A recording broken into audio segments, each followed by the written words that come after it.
Ayan na nga, naabutan tayo ng matinding pagulan dito sa daan, dito sa Barangay Estrella Village. Ayan, dito tayo pumunta kay kay Ate Nida. So ipapayos yung electric fan. So linisan niya daw muna yung electric fan bago ko ayusin. Maano daw, madumi.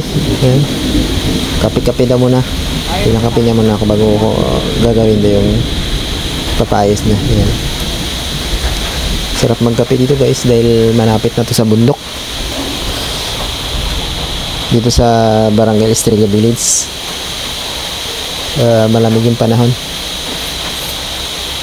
so kahit umuulan, nagdiretso pa rin ako dito pumunta. Timing lang yung yung patakbo pag naghinto. Yung ulan tuloy, pero pag malakas, silong muna. So yun lang ginagawa ko. So ayan, pinakape niya nga muna ako dahil malamig daw yung panahon.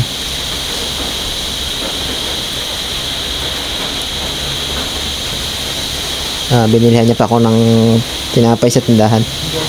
Ayan.